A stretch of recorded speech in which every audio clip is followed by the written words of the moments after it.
Okay. I'm starting this live with a new setup, so I'm trying to figure out if people can hear me. I think you can. After the last reading I did, I was so annoyed with the sound quality that I said, I have this microphone that I use for recording singing, but I'm like, I could use this for these lives. Why not? I have to wire it up a little, but it's not really that hard, and I think it's worth it. So if you can hear me, please let me know. And oh, I forgot to add the comment box. Let me put that in.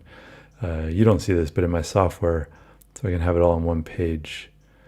I'm boring you with the details. Anyways, tonight we're doing a reading on the moon. I think I picked this tonight because the Artemis. I don't know if you.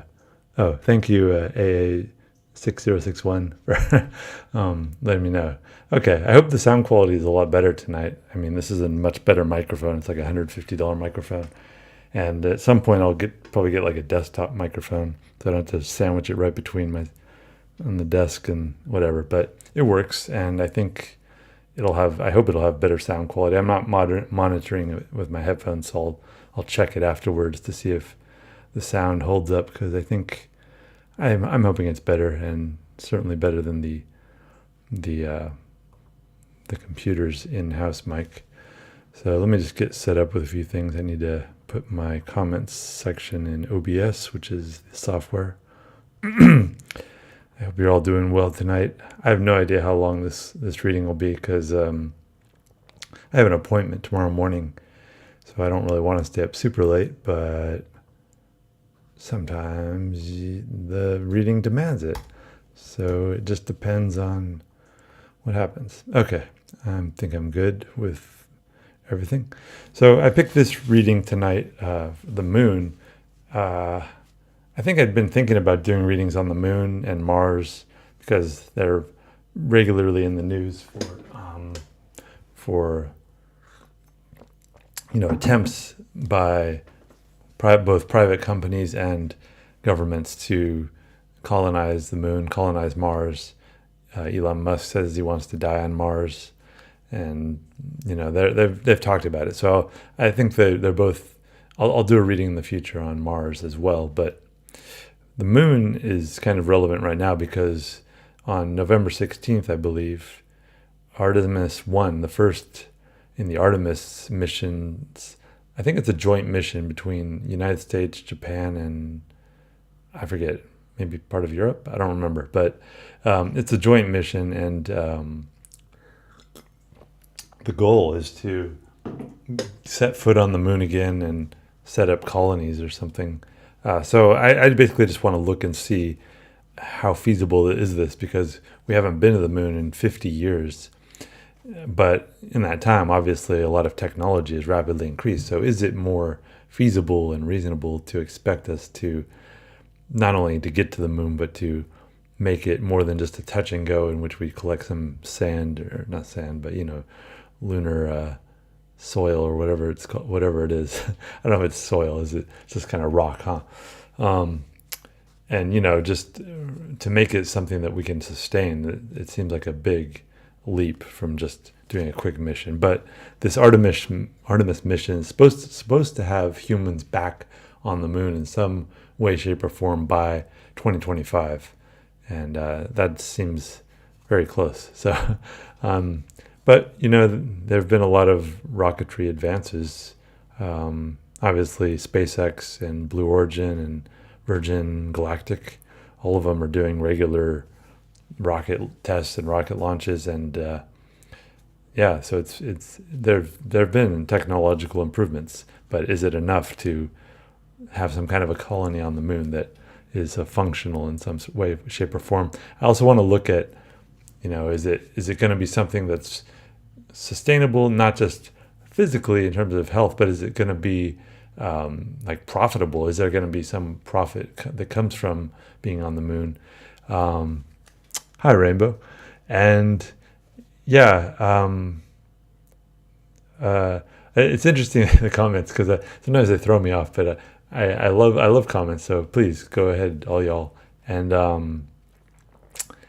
what was I saying? So yeah, so I want to see, is it going to be profitable, and also once we get there, is it going to be a situation that is, right now, because it's so difficult to get there, it's not like there's wars breaking out over territory, because just getting there is a $1 billion enterprise. But once it becomes more possible, is there going to be war on the moon? Like, I've kind of kept up on the treaties and organizations of how the moon is governed and owned, quote unquote. But once people actually get there and want it and can make it somehow feasible, then I don't know what's going to allow that. If it's going to be some kind of shielding that prevents, that allows the environment to be more housed and like cut off from the sun, because the sun is really a big part of the problem. Like the radiation of just being in space is something that we haven't really figured out a way around. And there's like shielding and different ideas, and there's genetic things with like certain animals and certain creatures can survive cancers and things like that better than others. So if we get our genetic modification techniques up to speed, and if we do more body modifications so that we're more robot than human, then maybe living on the moon won't be such a big deal. But right now it seems still very challenging. So I want to kind of look at that, basically the timeline of what we can expect for the moon, or if this is just going to become a false start, and as if it doesn't seem like it's profitable enough, is it just we're gonna go back into another another period of sleep, or not sleep, what is it, hibernation. That was the word I was looking for, hibernation, as until we have better technology. So that's what I'm going to look at, and also look at different countries that are interested in the moon, and who has the most potential for making it there. I think I've heard that there are 6 main countries that are most interested in getting to the moon. I feel like it's I want to say the US, maybe the EU, which is not a country, but I think they function in terms of space, the way their budget works, as one unit. And China, Russia, Japan, I've heard, India. Have I heard Israel too? I don't remember. But those I think are the main countries that I've heard. So I see a question: when will the announcement of the moon mission happen? In 2020? Well, the announcement of the moon mission, the Artemis mission, has been planned for a while. It's been well planned for, I don't remember, at least a few years. But the first stage of it is happening on the 16th. They're going to launch from Florida, is it Kennedy Space Center in Florida? And yeah, so they're going to launch, and it's going to be unmanned. There's no people on it. And I don't remember what it's doing, but I just know that it's the first part of this, maybe it's doing a fly around to the moon, or maybe that's even too far. But yeah, I will look into that. Actually, let's look at that right now. Artemis 1. So Artemis 1 is the first part, and then Artemis, let's see. So Artemis 1. Artemis program is a robotic and human exploration program with 3 partner agencies, the European Space Agency, Japan, and Canada. So if it's successful, there'll be a human presence on the moon for the first time since 1972. Okay, but what are the different stages? So it was established in 2017. So this has been planned for, actually, if you read the article on Wikipedia, it goes back to the Bush administration. So this is something that's been kind of building for a long time. And so Artemis 2 will be crewed and will launch in 2024. Artemis 3 will be crewed lunar landing, that's the plan, in 2025. And Artemis 4 will dock with the Lunar Gateway. I don't know what Lunar Gateway is. Is that the colony on the moon? Lunar Gateway Space Station. Okay, so there's definitely a lot of planning with it. I'm just trying to figure out though what Artemis 1 is. So with robots and mannequins aboard. But where's it going? Is it just going into space, or is it going all the way to the moon? I don't think it's going all the way to the moon. That's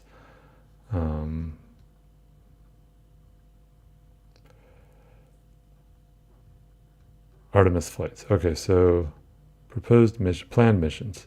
Okay, Artemis 1, uncrewed lunar orbit. Okay, so it is going around the moon. Um, no, that's pretty impressive. I mean, that's pretty far.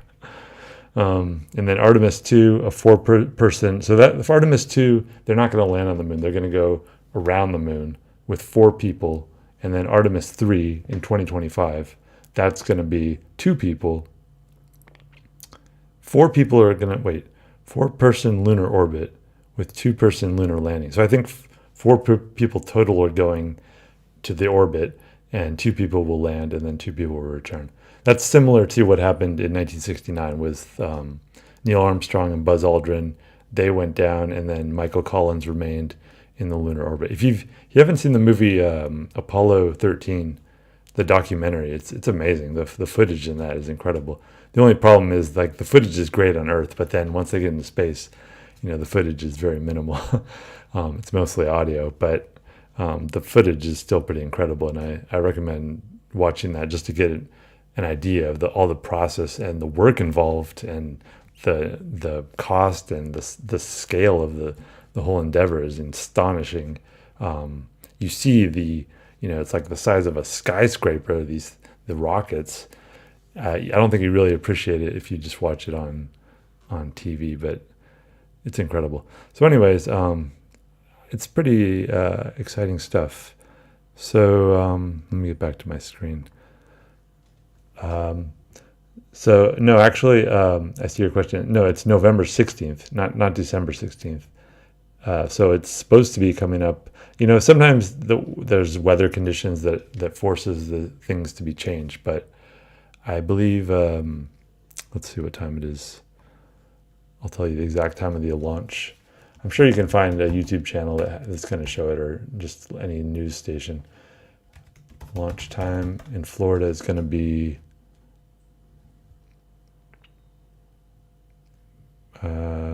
it's pretty early.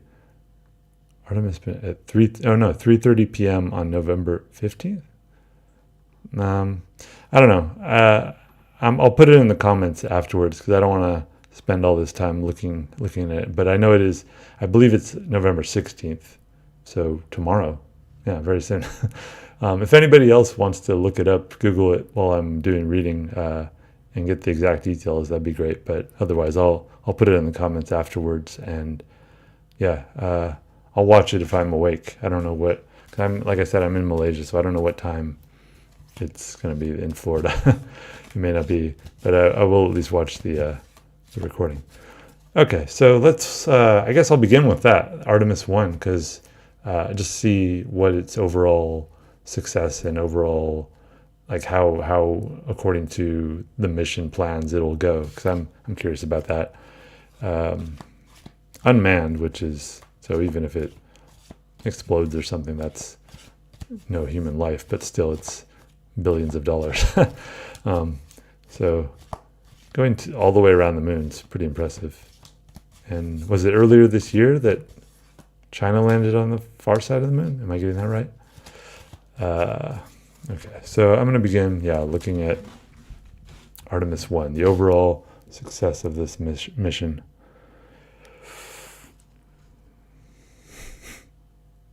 And anything else you guys want to know, feel free to ask. But I do have a list of ideas I'm going to cover. I think this microphone picks up so much more sound. I can start doing like SMR. ASMR.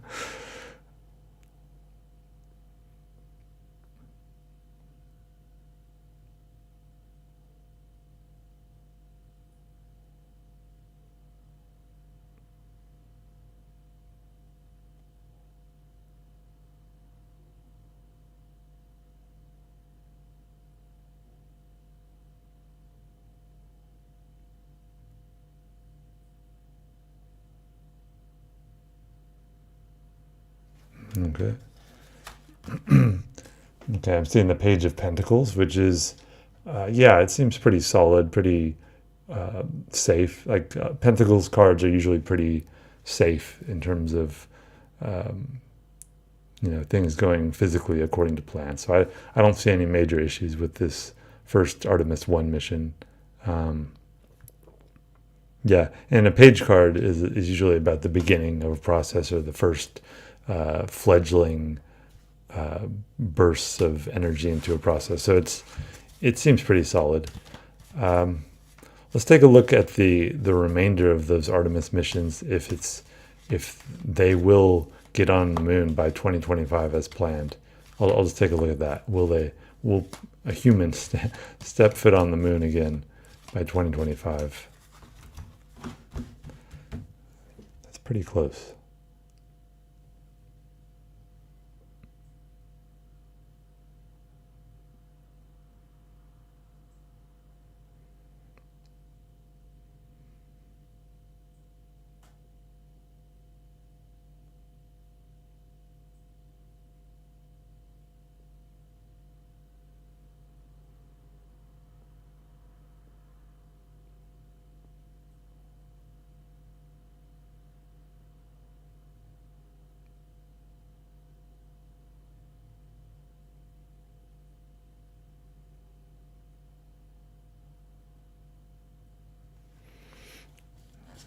All right. Interesting. So, looking at whether a human will step foot again on the moon by 2025, this is a slower process card, but it is a reliable card. This is about like kind of putting in the work to make something happen. So I think it's possible.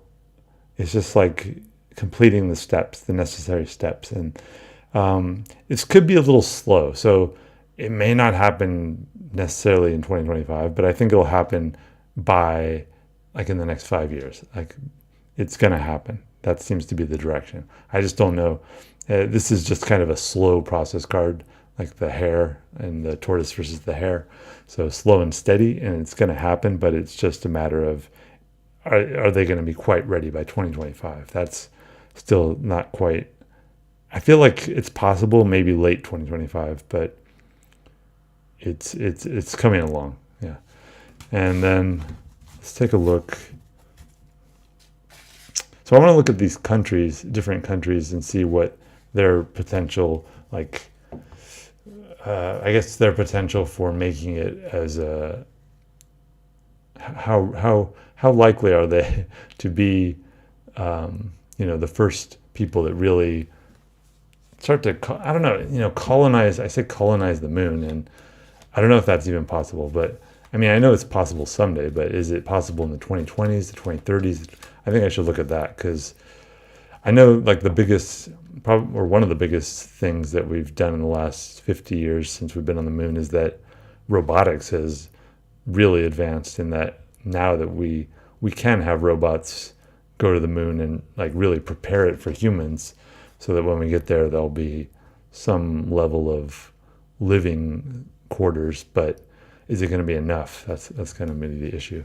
So let's look though first at the different countries, and I'm going to do this kind of like, rather than lower it every time, I'm going to do these kind of a little faster and just see how the results come out.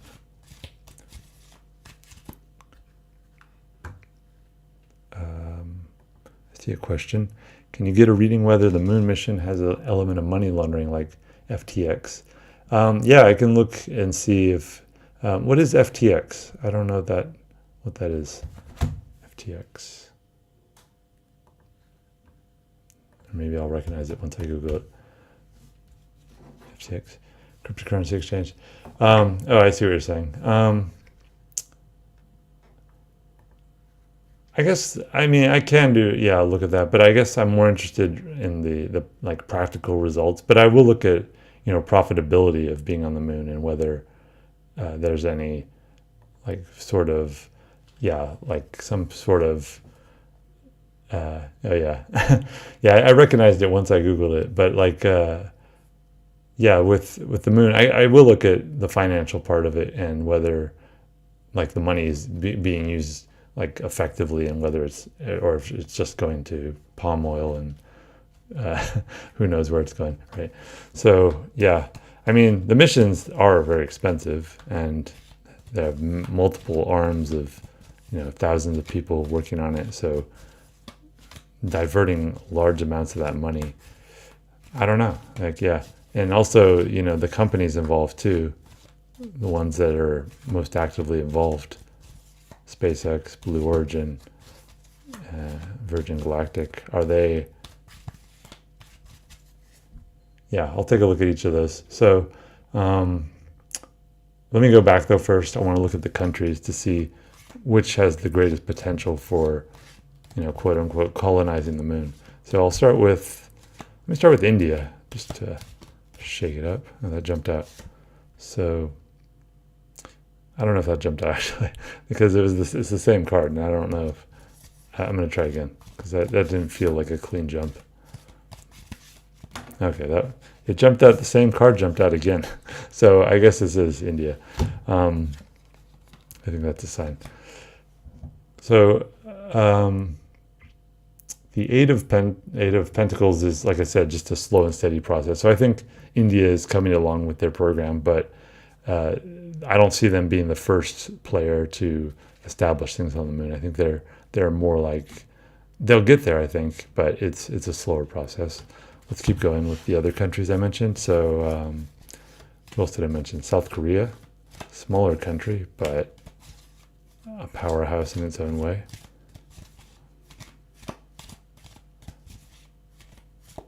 South Korea's, where do they rank in terms of getting to the moon, establishing a presence on the moon?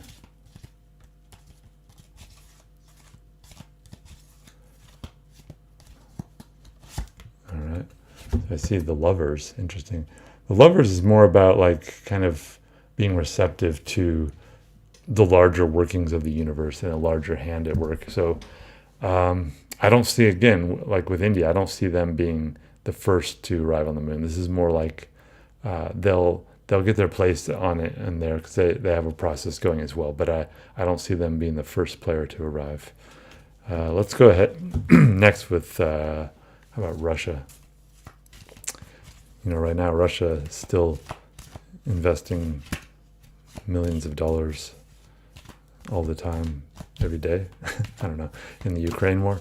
So I don't know how their finances are for putting energy into getting to the moon. Okay.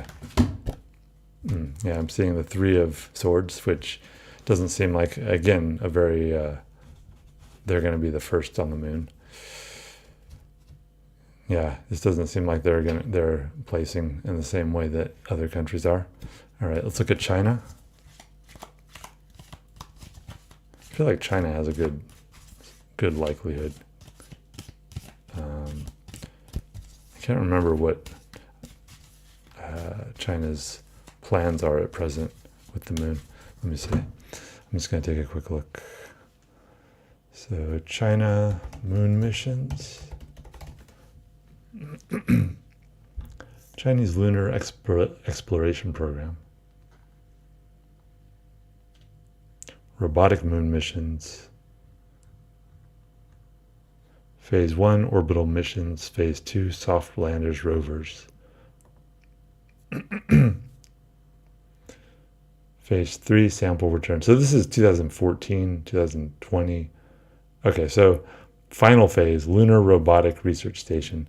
After the 3 steps phase is done, the phase for the development of an autonomous lunar research station near the moon's south pole will commence. They want to be near the south pole because they think there's water there, and water is pretty important. So Chang'e 6 is expected to launch in 2024, investigate the topography, composition, and subsurface structure of the South Pole Aitken Basin. The mission will return samples to Earth. So a crewed mission phase, though, isn't... It looks like it's more like the 2030s. Interesting. And like an international moon base, they're aiming for 2035. So let's see, though, how their plans will go. Will they go according to plan? All right, so looking at China, getting to the moon, colonizing the moon.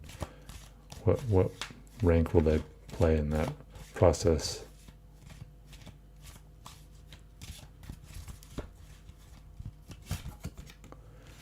And the Page of Wands is like I said with page cards earlier, it's usually it's a strong start. It's going ahead with the process, but none of these cards have been what I would call a dominant player. These are all kind of second stringers, and again, that's not saying that they're not going to get there. It's not saying that they're not going to take part in it, but I feel like one of these other groups. I haven't looked at Japan, I haven't looked at Europe, and I haven't looked at the US. I mean, I feel like the US is, because they just have so many, both the government funding, the three big companies. Actually, I don't know if Virgin Galactic is based in I think they're maybe British based, but definitely, Blue Origin and SpaceX. And so I think they have an edge, but let's keep going though. Let's look at Japan. Japan has done a lot of research and a lot of investment with space research. What rank will they play? What role will they play in colonizing and establishing a presence on the moon?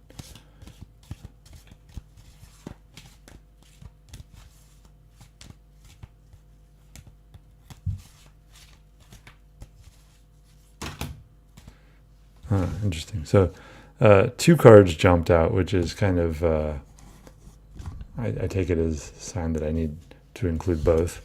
So the Page of Wands again has shown up, but also with the Ten of Cups, which is a more positive expectation. So I think Japan it seems like they will have a role, but again, it seems like a kind of this Page of Wands card seems to indicate that it's more of like not the initial player, but once they do get there, I feel like they are going to take a large part of the process. So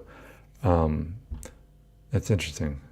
So I think when I said earlier that the Artemis 1 was a combined mission with the U.S., the EU, Canada, and Japan, I think maybe that's part of that process. So it seems like this Artemis mission, we've heard talk about a lot of different other things, but in other countries, but it seems like this Artemis mission is the strongest in terms of getting there first and making a presence felt. Let's take a look at the EU. I guess I could look at Canada too, because they are a part of that Artemis mission. So EU.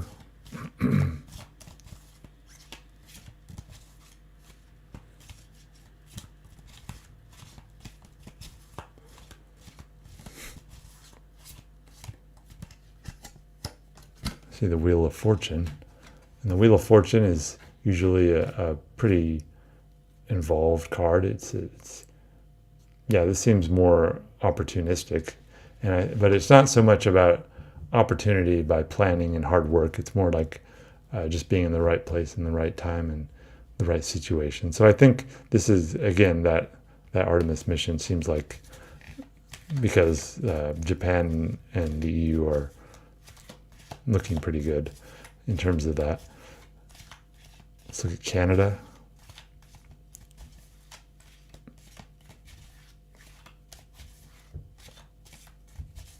I don't think of Canada as having a strong space agency. I'm not sure about that. I know being near the equator, it helps with launches, which is why they usually launch from Florida and Texas in the US. But Canada's pretty far north to do any kind of launches.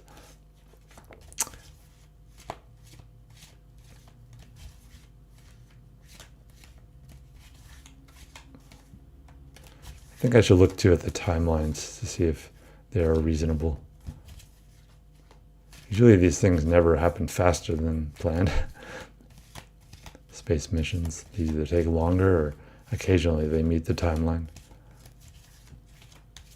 So I'm looking at Canada right now, their involvement in the space mission, the Artemis program.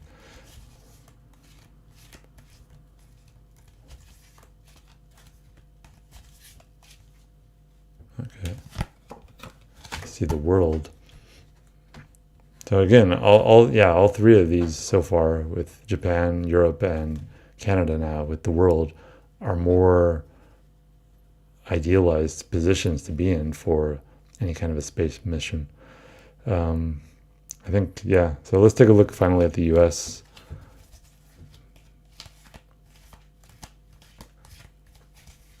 And what presence and role will they play? I mean, it could be that nobody really gets to the moon. Nobody like establishes a presence there. It just becomes an endless funnel of cash flowing in which nothing ever happens, and we pull back from it. But let's see, U.S. Okay, that one fell out. The Chariot. So the Chariot. So I think, yeah, what I'm seeing with this is that with that Artemis program, those other countries are involved, but the U.S. is basically the one guiding the Chariot as it is, and kind of balancing the forces between them. So that's not too surprising. I guess what I was kind of surprised was that Russia would not have a major role, or they were the ones that looked least likely to make a development on the moon. China and India looked like they would eventually get there, but it looks a little more like a slower process. I see Goddess Nora. Thank you. Hello, welcome. And if any of you guys have any moon-related questions about colonizing the moon, what's that going to look like? I've basically taken a look so far at just the Artemis missions that are coming up, including the one that's going to launch in the next day or so. And I looked at the countries, the major countries that are planning moon missions or moon-related activity. And yeah, so I want to look though at the timeline now between by the 20. I want to see what the 2020s is going to look like, 2030s. So if you watch my other video that I did on artificial intelligence, I did see that in the 2020s, artificial intelligence would come into being. Like that seems like a very real possibility, and it's going to be more likely closer than later, not some infinite horizon. It's going to happen. So I think that will certainly augment our ability to do something like exist on the moon, having an intelligence of that capacity that can think independently and function if we send it to the moon to help terraform it, make it more livable for humans. I don't know, like if it's possible to have some kind of an atmosphere on the moon, or like there's so many ideas I've heard, like underground atmospheres. You've seen those ones that turn to create artificial gravity, like it's like a funnel, so it like rotates around and it's just so vast. Things like that, in which you live inside it, and then it's basically just you see the other side of the funnel. But back to the moon, the timeline. So 2020s though, are we going to be? Let's say by the end of the 2020s. Oh wow, I wasn't done asking that question. I'm gonna not take those cards jumped out, but I wasn't ready. So by the end of the 2020s. Will we have some kind of a independent presence on the moon? Like in which no need for supplies from Earth. Is that even vaguely possible by 2030, by the end of this decade? Or is that just a pipe dream? Will we be able to grow plants on the moon? Independent food sources, independent oxygen replenishment, defense from radiation, all the other hazards of being in space. Okay, so we have Queen of Cups. I feel like this is not positive in terms of by the end of this decade. That seems like, I feel like this decade is going to be more about getting there and just a lot of touch and go and a lot of maybe robotic settlements and things like that. But I don't think it's going to be independent. I feel like people are going to be there and stay there for good amounts of time. but I don't think they're going to be living there permanently, because a lot of the issues of being in space that I talked about, not just cancers from high radiation levels, but also bone density loss, like the amount of exercise you have to do to maintain bone density. Usually astronauts get back to Earth and they can barely walk. So, I mean, when they've been in space for a long time. So I feel like by the end of this decade, it's going to be like starting to happen, but I don't see it. I don't see people like being born on the moon and staying there their whole lives. I don't think that's going to be quite happening in the 2020s. Let's look at the 2030s though. Is there going to be more of an independent colonies? Maybe you could think of it like, maybe there's a bad analogy because, well, let's just go with it. So like think about like the early European explorers of North and South America. I feel like the 2020s is still going to be like maybe like the 1400s rather than the 1500s when people were really living here. I see you asked, can you do a reading if some entities are already on the moon? No, that's a good idea. I think I've thought about doing readings on alien life, like just is there alien life in the universe? But I think that's more of an independent reading. But I can do one quickly on the moon because my intuition is no. But I should also look and see if there's any, not just intelligent life, but is there any like microscopic life? And this is kind of something that's difficult to gauge with some places, like Mars, for instance, because Mars has more of an atmosphere and the moon doesn't really. But so like the probes that we send to other places, we try and disinfect them, but I don't know if that's really, is it really possible to completely disinfect something without frying its circuitry? I don't think so. I feel like there's tardigrades and microscopic bacteria and archaea that can survive in crazy heat and crazy cold and lack of oxygen for like weeks sometimes. So it's astonishing. And when we send these probes to other places, like who knows if we're putting our own microbes on that place to thrive and grow. I don't think it's happened on the moon, but I don't know. I mean, but you haven't done one about money laundering aspect of Thief planned moon missions. Yeah, I haven't looked at the idea of money laundering, so I can look at that. What was I doing though? Oh, before I do that though, I want to look at just to see the timeline, because I said the 2020s, I don't think there's going to be a sustainable colony on the moon, but I want to look at that first, the 2030s. Is that still possible, or is that unreasonable as well? Will the 2030s be a time of, okay, that jumped out pretty quick. No, I'm not feeling that. So 2030s.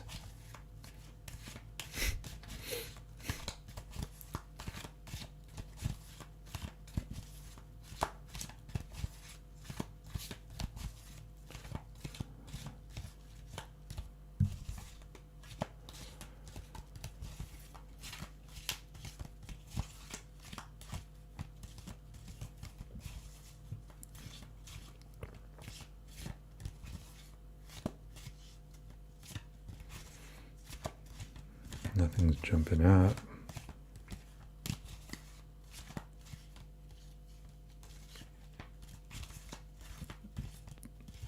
Okay, here we go. So 2030s, I'm seeing the 9 of Cups. This is a more positive outlook.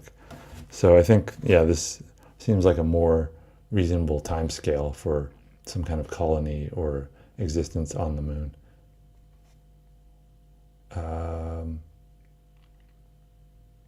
Yeah, I think this looks reasonable. I mean, this is a pretty positive outlook. So yeah, I would say 2020s, like touch and goes, and 2030s, more of an established presence on the moon, people staying long term. Let's see. So AA6061, such a funny name to say, but let's look at your two questions. So are there entities already on the moon? Let me look first if there are like any kind of intelligent entities, which I don't think there are, but I always try and stay open. Who knows? Like right now, like not in the past, but right now, are there any kind of entities living in or on the moon in some aspect, like of intelligence that is capable of space flight and like your alien grays on the moon right now.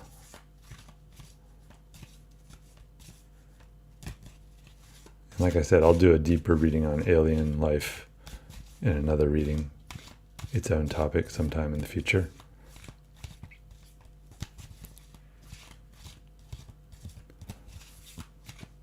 Whether aliens have ever been to Earth, whether they're on Earth now, whether they will make their presence known at some point in the future,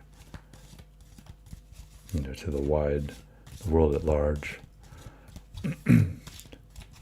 Or if it's all just National Enquirer, Daily Sun hokum.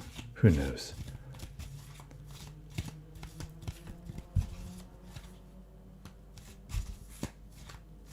I lost my train of thought. Oh yeah, entities on the moon right now.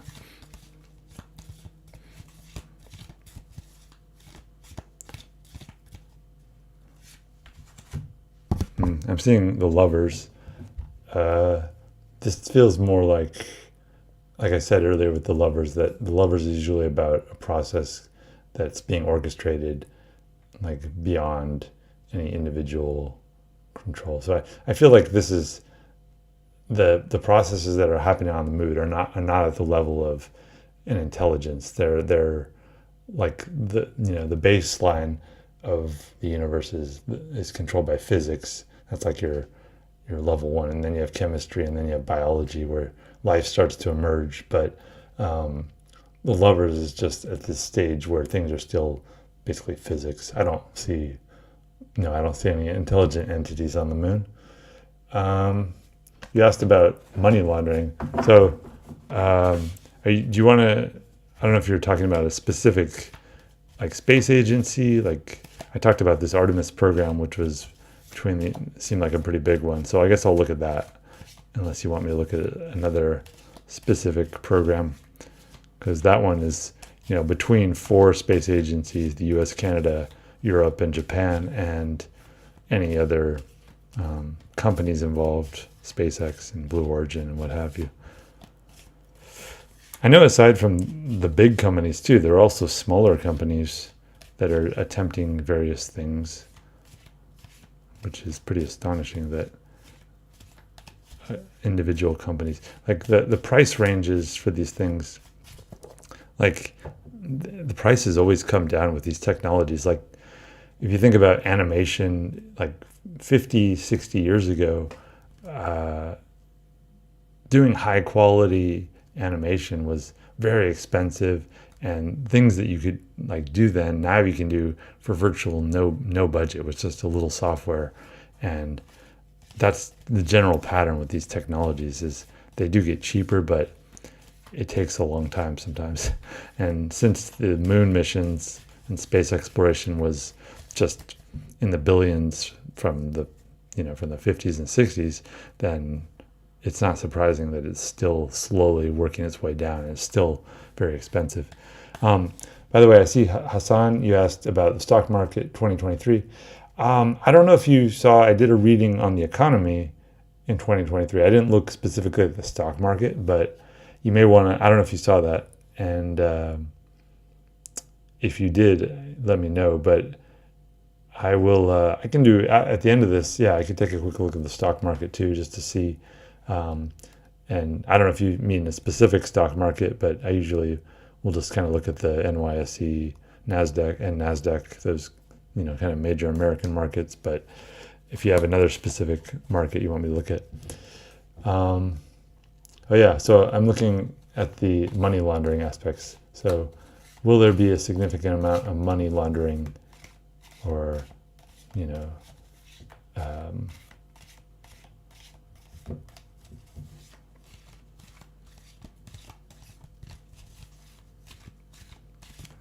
some kind of diversion of funds involved with this Artemis mission, or will the majority of it be going to, as it's actually described,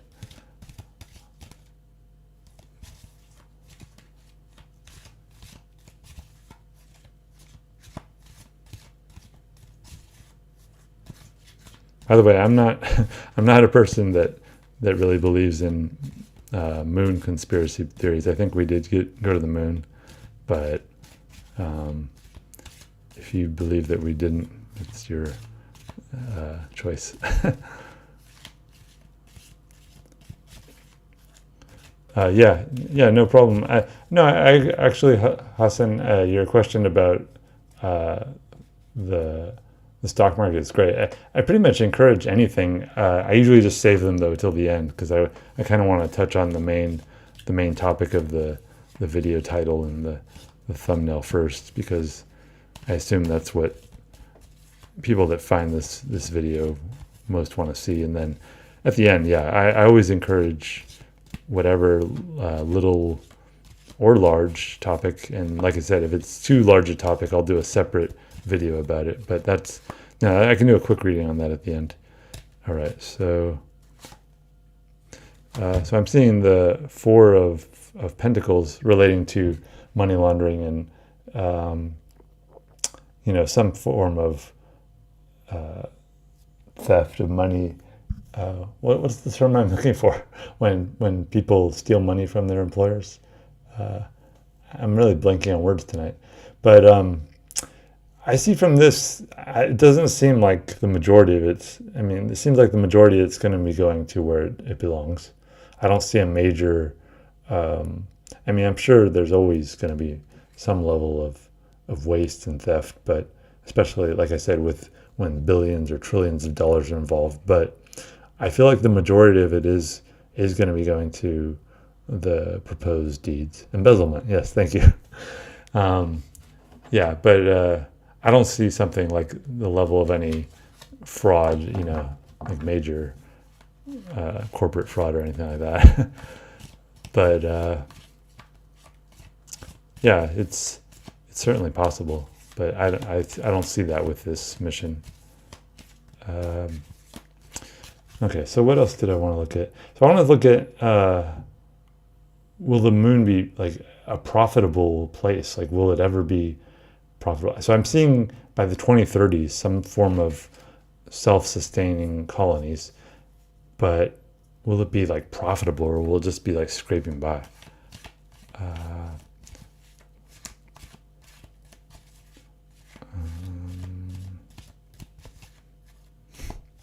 In the 2030s, will there be a level of profit involved, either from mineral resources or from some kind of energy harvesting? In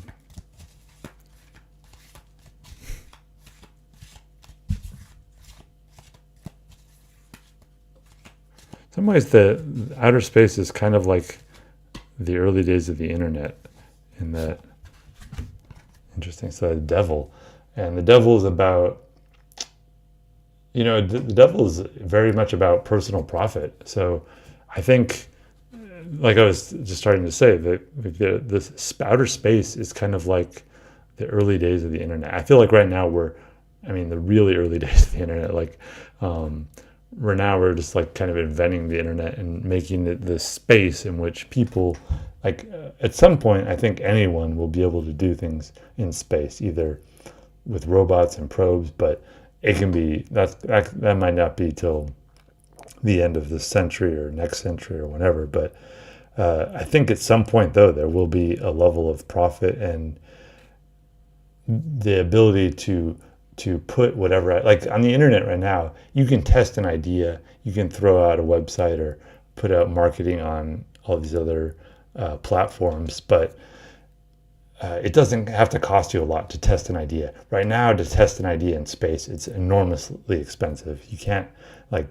just throw money at it. You have to plan for years and get a bunch of backers or have a government or some other funding source. But at some point, I think it will become profitable. I'm not feeling like this is going to happen either in the 2030s or the 2020s, certainly. I feel like this is going to be more like the 2040s, 2050s at the earliest. And then it'll start to slowly increment. Yeah, that's what I'm seeing with that.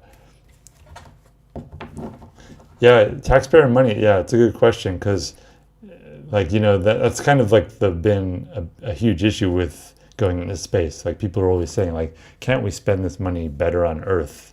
Like, shouldn't we spend, because, billions and billions of dollars are spent. So like, wouldn't it be better to just spend? That's a very common argument. So I'm not like taking a side either way. Like I see kind of both aspects of it. I see that yes, there are billions of dollars spent, and like we could be spending that on things on that will benefit people immediately, guaranteed. And then, but also I see there's been a lot of good that's come out of the developments that have come from the space program, a lot of technologies. And once we are on the moon, if that happens, I don't know, like I feel like it's one of those things where it is kind of like the internet, in that like we didn't have to invent the internet. We could have said, I mean, we didn't have to make the World Wide Web accessible to everybody. We could have just left it as like some side project and for the military, and we didn't have to invest all this money and programmers time and developing and engineering these systems that allow people to communicate around the world. But because we did, we have my videos and so on. So you never know what's going to come out of it, and it's going to change a lot of things. But yeah, obviously nobody wants taxpayer money to spend. I mean, Jeff Bezos, he's heavily involved with Blue Origin and the moon, but I feel like his tax money from Amazon should be going to the moon development, not like smaller taxpayers, but that's just me. So anyways, what else do we want to know about the moon? Oh, I want to see finally, I think one of the big things I want to know about is what is the potential for conflict on the moon? Like, yeah, because there's only so much space on the moon, and like I said before, space right now is, we can have these grandiose treaties that are very lofty in their aspirations, but we don't have to worry about war, because right now nobody's really in space to to have a war. But is there potential on the moon for war? And I think for this one, I'll limit myself to let's say 2050, like between now and 2050, what is the possibility of conflict? And I'll look at each of the 3 decades, 2020s, 2030s, and 2040s. So 2020s, I'm seeing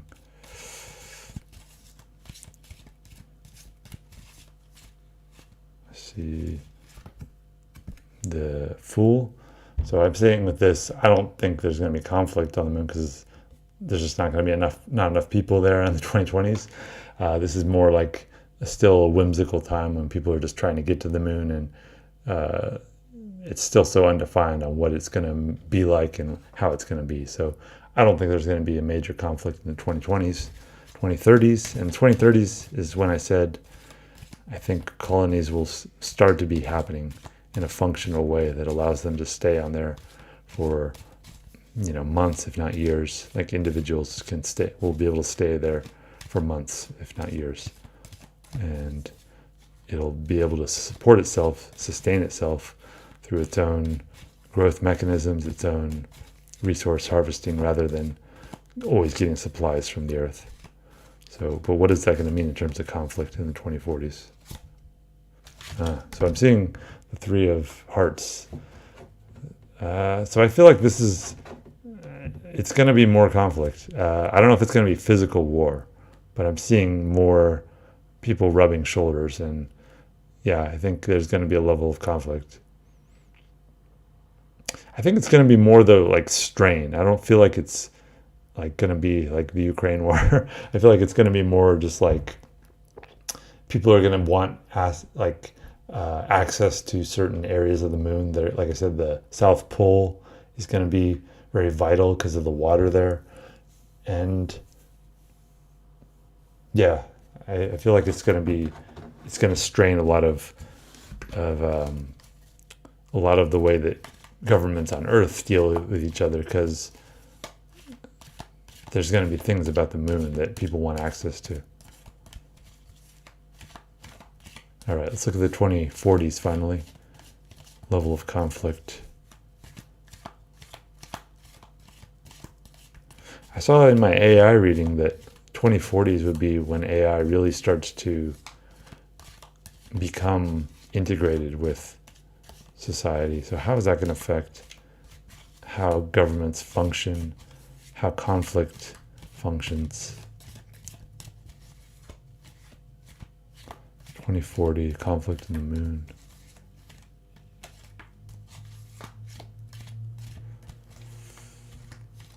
I hope the audio has been good on this call tonight, this live session with this microphone. I thought about putting it over here, but for now I'll just put it right here.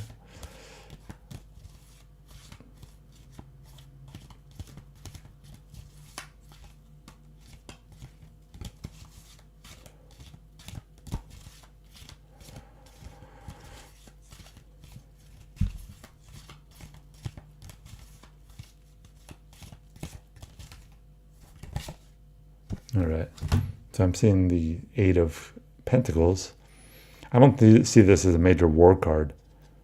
So I think I'm not seeing basically between now and 2050. I don't see physical conflict. I think most of it's going to be, 2020s, just a lot of missions, smaller missions, unmanned missions, just setting up, getting things, kind of laying the groundwork for a colony. 30s. That's when the colonies are really going to start to emerge. And like I said, with that pact involved with Artemis, the US, Canada, Japan, and Europe being the initial player that has the largest sway and the first, it's going to lay the first groundwork of colonies on the moon. That'll happen in the 2030s. And then 2040s, I think things are going to start to function a little more smoothly. And it's going to be like more like a community. Like it'll start to feel like, I don't know if it's going to be a level of city, but I feel like there's going to be, I could see in the 2040s, like hundreds of people like living on the moon for months or years at a time, or maybe even their entire life, going there to spend their entire life. I could see that by the 2040s. Yeah. So that's kind of like the major shape of how I'm seeing things going with the moon. Any other final moon-related questions before I move on? And I haven't forgot your question, Hassan, so I will take a look at that. But before I do that, any final questions on the moon or ideas about the moon? Issues with the moon? Okay, nothing else. I'll do a quick look at the stock market in 2023 for Hassan. And I'll break this into 4 quarters, as I've often done with things. So again, I'm looking, all the stock markets and all economic markets are connected nowadays, but I'm looking mainly at the New York Stock Exchange and NASDAQ, the main American markets. And maybe I'll do a separate reading at some point on cryptocurrencies in the future. I did look at those, though. If you may want to go back and check my reading for the economy on 2023, but yeah, this is focusing on American stock markets and their connection with world stock markets. Unless you have another specific stock exchange you want me to look at. So first quarter.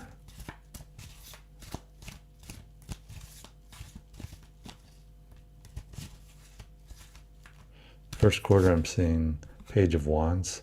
I'll do all the readings and then I'll explain what I think they mean. Second quarter.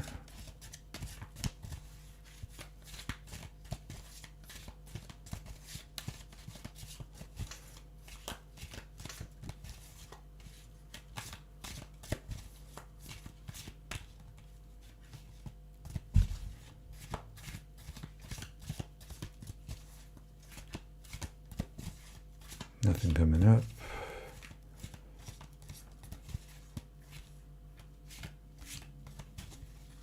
Okay.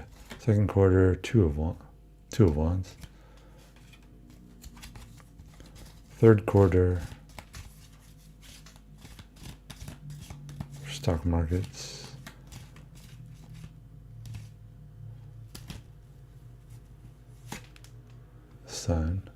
fourth quarter.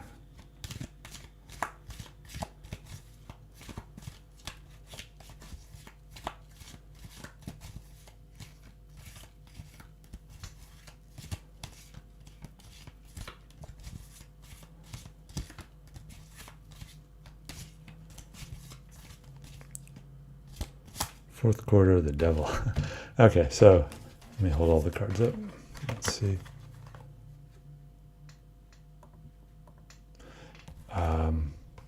Okay, so I saw, let's see this. No, it's not the order. It was Page of Wands, Two of Wands. Right? Yeah. Okay, so first quarter I was seeing the Page of Wands, which is overall pretty positive, and I'm seeing like slight growth. Yeah, not wild growth by any means, but slight growth. Second quarter for the stock markets, I'm seeing the Two of Wands, which is more, it's kind of continuing to grow. It's not like straight up, but again, continuing to grow. And then third quarter, I'm seeing the strongest period of growth, and yeah, like a pretty strong third quarter. Overall up, yeah, and just more of a dynamic growth. And then fourth quarter is going to be more mixed. It's the devil, which is when people start to get greedy, more buying and more day trading, more quick people trying to make a fast buck and trying to just cash in on it. So more mixed at that point. Like it's going to be, so the overall pattern is going to be slight growth till third quarter, heavy growth, and then kind of just very volatile after that fourth quarter. Yeah, so that's what I'm seeing for the stock market, mainly American stock markets for 2023. And no need to apologize. That was a good question. And as always, I encourage people to always bring their questions, whatever they are, and they can be about matters in the news. They can be about personal issues. If you want a personal reading, I haven't mentioned this in a while, but I am still looking for some individual to come on to this channel for like a Zoom call and just do a live tarot reading in which I address some issue in your life. It can be, probably not something too personal, but if it's something that you want a free tarot reading on, just come on this channel, and all you have to do is message me on Instagram. My Instagram is in the information for every video. And if you want a private reading, I've always mentioned this as well. I give private readings on SuperPeer, and right now I have a 15% off coupon through December 31st. Just use this coupon code 15OFF2022, all caps for off. And yeah, that's my spiel.